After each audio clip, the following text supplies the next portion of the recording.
สบายดีพี่น้องกับทักทายสบายดีสวัสดีFCสุขุสุขคนเด้อเนาะยินดีต้อนรับเข้าสู่ช่องอันนี้ดีพี่น้องสบายดีตอนสวยๆพี่น้องมื้อนี้ก็คือแม่น้องอันเล่าบ่สำบายเนาะพี่น้องสบายดีไหมสบายดีพี่น้องก็คือแม่บ่สบายเล่าอะอยู่ซื่อๆอยู่ดีๆก็วินหัวพี่น้องเวียนหัวแบบวินหัวจนเพื่อนปิ่นนะพี่น้องแบบวินแห้งอยู่ดีๆก็เป็นขึ้นมาเองเนาะบ่ได้เฮ็ดหยังมันบ่บอกว่าได้เห็นหยังก็ช่วงนี้ก็คือว่าพักผ่อนก็เพียงพออยู่นะจักสิเป็นหยังแหละพี่น้องเพื่อนแบบเป็นแบบเพื่อนมึนเลยบ่เคยเป็นจักเถื่อสบายดีน้องโอ๊ตใจที่ปาดูอยู่ดีๆก็เป็นพี่น้องจักกว่าความดันขึ้นจะว่าอีหยังขึ้นเนาะพ่อน้องอันเราก็บ่อยู่เราไปซื้อลูกชิ้นเนาะพี่น้องไปซื้อของก็เลยน้องอันสิพาไปคลินิกพี่น้องบ่มีผู้เบิ่งน้องโอนก็สิไปนำบ่มีไผเบิ่งบ่ได้เอาไปฝากอยู่บ้านต่างหน้าเดี๋ยวเฮาสิไปคลินิกอยู่คำแปงพุ่นแหละพี่น้องคันสิไปบ้านโคกก็ไปสิลองไปคำแปงนี่เนาะบ้านโคกเพราะว่าไปบ่อยอยู่พี่น้องก็เลยคำแปงมันก็เป็นคล้ายๆคลินิกใหญ่กว่าเนี่ยจะหน่อยก็บ่ฮู้ว่าสิเป็นจะได้ล่ะพี่น้องตอนนี้กำลังสิขี่รถเดินทางไปเนาะไปคำแปงแดดก็แดดร้อนก็ร้อนพี่น้องเอ้ยร้อน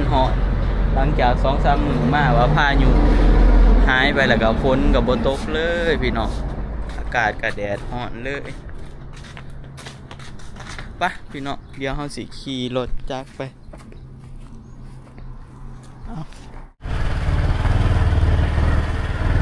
ฝ่าวแห้งพี่น้องแม่น้องอันโทรมาก็ฝ่าวมาก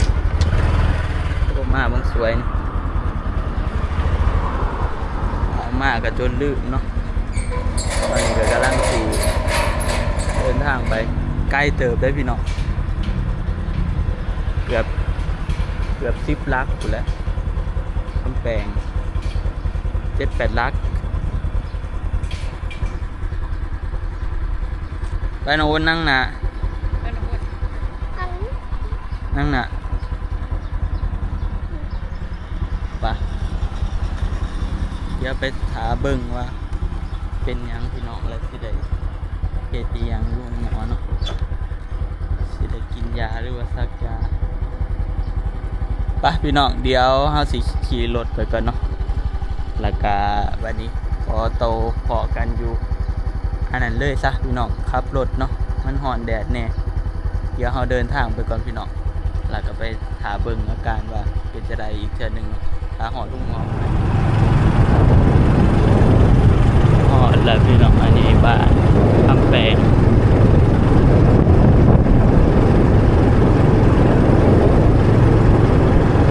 บ้านคำแปงตลาดที่แม่น้องอันเรามาขายของอันละเป็นเพราะว่ากายอันนั้นมาน้องกายตลาดนี่ยินดีอาจจะทางนั้น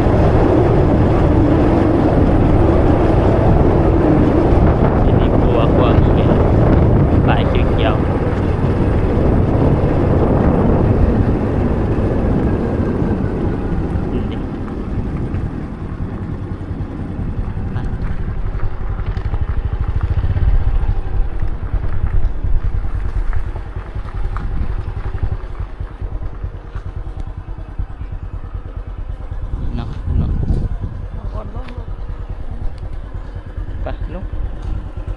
รถก็มาพี่น้องตอนนี้เฮาก็ท่าแม่น้องอันเราปวดอยู่ไหนเนาะเดี๋ยวเฮานั่งท่าอยู่กับน้องอด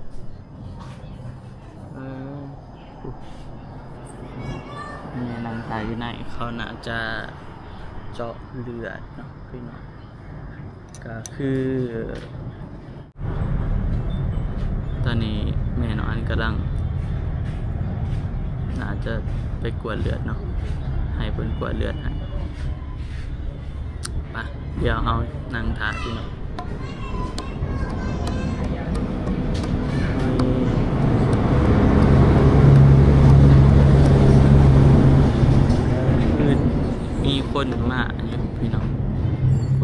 าอยู่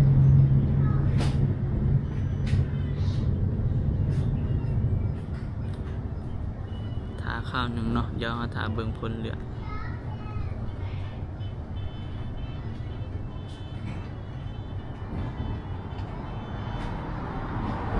ถาเบิ่งผลเลือดว่าเป็นหยังเนาะแล้วก็จะให้เพิ่นวัดความดันให้ ไอ้ยามากิน ตามไง 200,000หักให้มันขึ้นเล็กน้อยว่าซั่น เบิดทั้งหมดว่า2แสน แม่น กวดเลือดเนาะกวดเลือดเนาะ คอยว่าก่อนนี่ก็มีแต่4แสน7สิ5แสน กวดเลือดเป็นหยัง ขาวขึ้นวิน โอ้แล้วมีเด็กก็ อ๋อมีเลือดขาว บ่ฮู้จัก มีเลือดขาวขึ้นไขมันขึ้นเล็ ให้ ก มัน น้ ก็ อ เล็ก ย น้อยแล้วก็บ่ได้ขึ้นหลาย กระวินมันก็ให้ยามากินเนาะ ให้ยาแก้วินมากิน อืม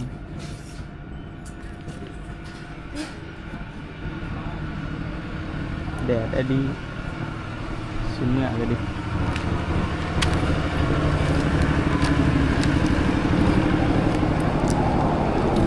ยา3 อย่าง 4 อย่าง อืม แม่น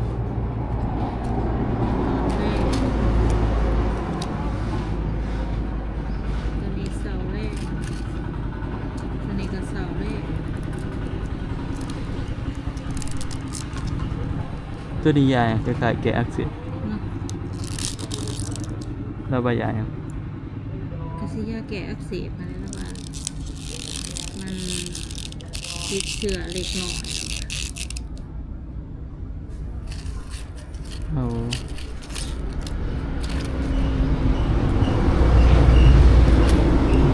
ยา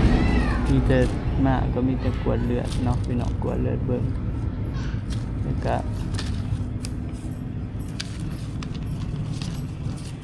หมอก็จัดยาเดาอาการก็จัดยาให้เราตามอาการถ้าเบิ่งก่อนคันมันใครแหน่บ่ใครแหน่เนาะก็จังว่ากันไหมพี่น้อง เป็นแดด ไปะเนี่ย อยู่บ้านไหนล่ะ อยู่นะคะ ไปแล้วไป ปล่อย อยู่เมือง ปล่อย โค้ง ใส่ เมือง โอ้ โค้ง หา มึง ค คง นมาหับบ่นี่พอ ลูกชายยังเอาแห่ไปเขาของเขากลับมาอีก โอ้ไปเข้าข้างในไปแล้วเราจะกลับก่อนเนาะ ก็เดิน มาดูคำแปลงแล้วเนาะเดี๋ยวกินเนื้อก่อน ไปเดี๋ยว อืม มาเดี๋ยวซ้อม เดี๋ยว เล มื ย อกับ ไป ปลา เลย ซุปกับปูปู ไปะ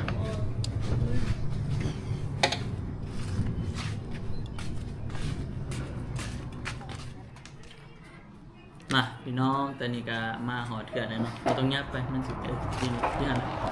ปตอนนี้ก็มาหอดแล้วพี่น้องพี่แม่ก็ได้ยามากิน คนว่าไขมันก็ขึ้นเล็กน้อยเพิ่นว่าบ่ได้ขึ้นหลาย เปิดสิเบิ้ง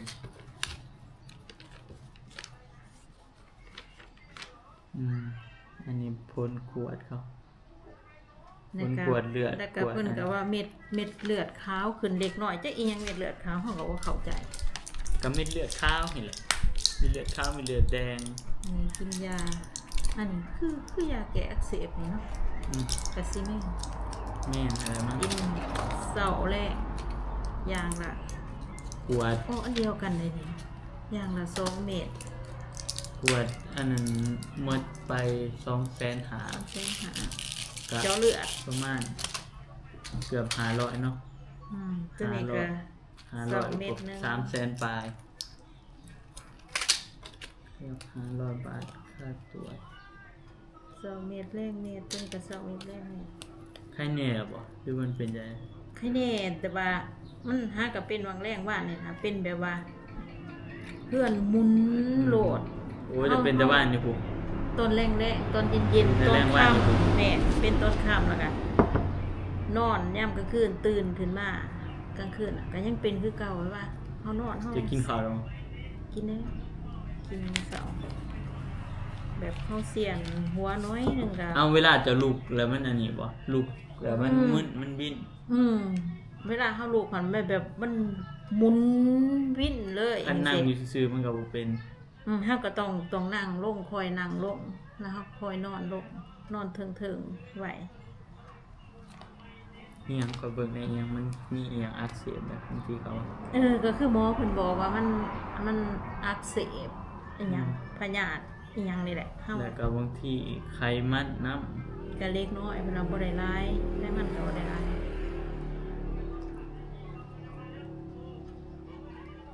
นี่เลยเนาะพี่น้องไปกวดมาแล้วเนาะไปกวดมาอยู่คลินิก แต่ว่าเฮาก็บ่เคยเป็นจักเทื่อแนวนี้อยู่กรุงเทพยังบ่เคยเป็นอยู่บ้านก็บ่เคยเป็นท่านสิเป็นก็คือเฮาเป็นไข้จังซี่เฮาปวดหัวไปโหลดบ่เคยวินแนว บ่เคยเป็นอีซี่เทื่อเนาะก็สรุปแล้วก็ได้ยาเนาะพี่น้องมากินก็บ่ได้ มัน กว ก็ ด เริ่มสิเป็นแล้วอายุเฮาหลายขึ้นแล้ว ก ก็ วด ได้ เลือดก็บ่ได้มีหยังหลาย อายุหลายขึ้นมันก็เริ่มสิเป็นเริ่มสิรู้จักแล้วบัดนี้ กวดเลือดมีแต่ไขมันน้อยหนึงอย่างเดียวบ่ทุกอย่างมันปกติบ่เขาว่า น่าปกติไอ้มันขึ้นเล็กน้อยก็บ่ถึงกับว่าขึ้นหลาย อัน แล้ นั้ วน ว่ะ ผู้แลกวดสุขภาพประจำปี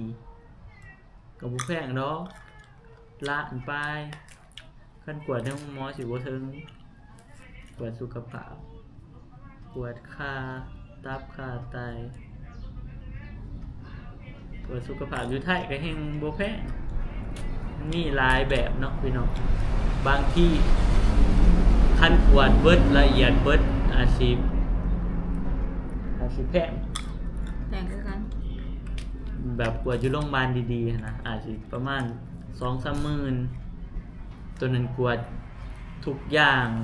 ในห่างกายแบบละเอียดยิบเลยตัวนั้นก็เห็นอยู่พี่น้องแต่ว่ากวดแบบกวดสุขภาพธรรมดานี่ก็บ่แพงดอก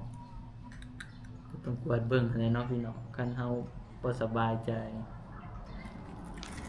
กวดแล้วก็แล้วไปเฮาสิได้ฮู้ว่าบ่แม่นหยังดอกกวดสุขภาพเฮาสิได้ฮู้ว่าเฮาต้องกินนี่ลดนี่กินนี่เพิ่มนี่ลดนี่หั่นนะ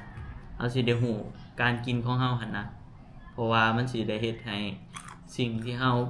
สิเป็นมันก็สิบ่เป็นแห้งหรือว่าเฮาฮู้ก่อนหั่นนะกวดสุขภาพมันก็สิดีบ่นี่แบบหมออาจสิบอกว่าเฮาต้องลดแป้งลดน้ำตาลลดไขมันลดหยังเฮาก็ต้องเฮ็ดนั่นแหละพี่น้องคันว่าเฮากวดสุขภาพมาเนาะคันว่าแบบห่างกายเฮารู้สึกว่ามันผิดปกตินะเฮาก็ไปกวดล้าน1 2ล้านกวดสุขภาพแล้วก็มาลดน้ำตาลลดนั่นลดนี่ตามหมอบอกกินนั่นกินนี่มันก็สิได้ไข้แน่นะแต่ข่อยยังบ่ได้ไปกวดสุขภาพเตือๆเพราะว่าอายุยังน้อยอยู่ก็คือสิบ่ทันมีหยังแล้วก็เหล้าเบียร์น้องอันก็เป็นคนที่แบบบ่กินเนาะพี่น้องกินก็กินน้อยหนึงเป็นคนแบบบ่มักกินเหล้ากินเบียร์ก็ดีนะพี่น้องบ่มักกินเหล้ากินเบียร์ก็ห่างกายเฮาก็จังสิบ่ได้รับสารพิษหลายเฮาก็สิแบบบ่ได้สิว่าจะได้บ่ได้รับสารพิษบ่ได้เป็นหันเป็นหนีเนาะแอลกอฮอล์มันก็บ่ได้ดีแล้วก็บ่ได้สูบยาบ่ได้อีหยังหั่นนะพี่น้องบางคนสูบยานี่แห้งหนักสูบยานี่แห้งอันตรายพี่น้องแต่เฮ็ดใจเนาะบางคนเขาก็อยากสูบหั่นนะ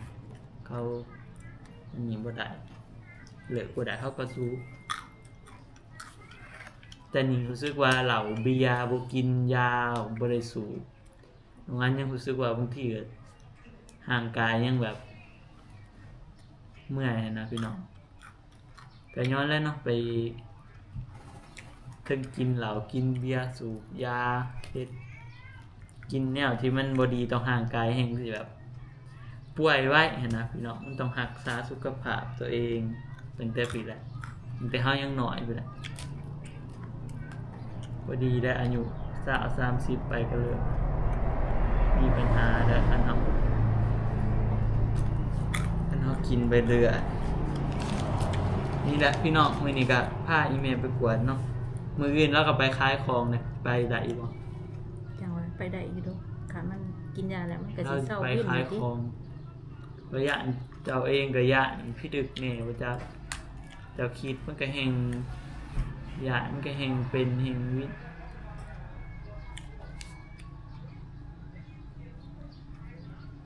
พอไปกวดบ่ทันได้เฮ็ดอีหยังนะกวดซื่อๆกวดเดือดว่ามันบ่มีหยัง ที่จะกวนเลือด ก็กินยหรือกำลังกินไปพี่น้องเดี๋ยวเอาไว้พอกันใหม่คลิปหน้าเด้อพี่น้องสำหรับคลิปนี้ก็สิได้ขอตัวลาไปก่อนพี่น้องเอ้ยเดี๋ยวเอาไว้พอกันใหม่คลิปหน้าเนาะขอกล่าวคำว่าสบายดีเด้อพี่น้องบาย